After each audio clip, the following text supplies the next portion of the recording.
તો ખેડા જિલ્લાના ખેડૂતોને ફરી એકવાર રડવાનો વારો આવ્યો છે। 2 મહિના પહેલા આવેલ પૂરના કારણે ખેડૂતોના પાક અને જમીન બંનેને ભારે નુકસાન થયું। આ નુકસાન અંગે ન્યૂઝ 18 ગુજરાતીએ ખેડૂતોના પ્રશ્નોને વાચા આપતો અહેવાલ પણ પ્રસારિત કર્યો હતો। છતાં સરકારે જાહેર કરેલ રાહત પેકેજમાંથી ખેડા જિલ્લાની બાકાત રખાતા ખેડૂતો નિરાશ થયા છે। રસિકપુરા અને આસપાસના ગામડાઓના ખેડૂતોનું કહેવું છે કે સર્વે થયા છતાં સહાય મળી નથી। ખેડૂતો ચીમકી ઉચ્ચારી રહ્યા છે કે જો સહાય નહીં મળે તો ખેડૂતો આંદોલન કરશે।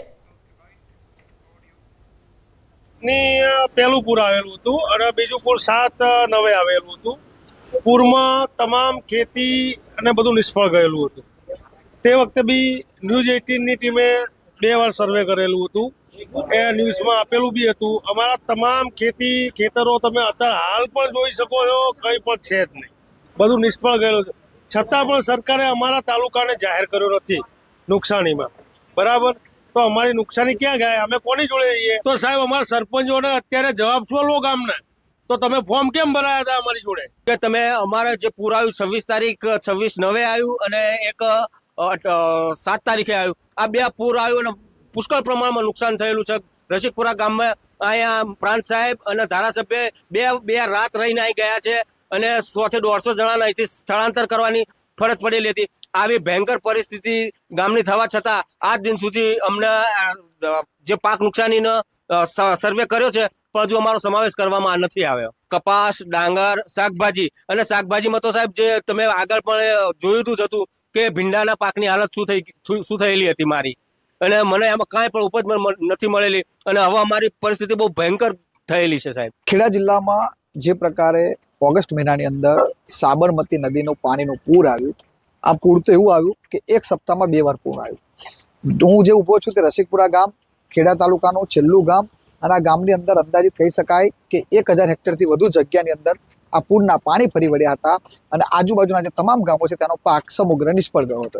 જોકે ન્યૂઝ 18 ગુજરાતીએ જ્યારે અહેવાલ પ્રસારિત કર્યો ત્યારે સમગ્ર બાબતને લઈને સર્વે થયો હતો, પરંતુ સરકારે જે પેકેજ જાહેર કર્યું છે પેકેજમાં આ ગામનો સમાવેશ કરવામાં નથી આવ્યો કે નથી ખેડા જિલ્લાનો સમાવેશ કરવામાં। આપણે ખાસ ખેડૂતો જોડાયા છે। રસિકપુરાની અંદર પાણી જે આવ્યું 24/8 પાણી, તેથી 24/8 પાણી આવ્યું અને 7/9 પાણી આવ્યું। પાણી આવ્યું એટલે આખા ગામની અંદર પૂરું પાકનું નુકસાન થઈ ગયું, બરોબર, પણ એનું કોઈ વળતર હજુ હાલ મળ્યું નથી।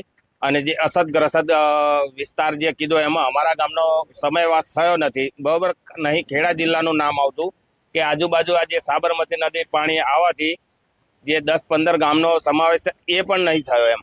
10 દિવસના ગાળામાં 2 વાર એમાં તમામ પાકો ખેતીવાડીના નિષ્ફળ ગયેલા છે।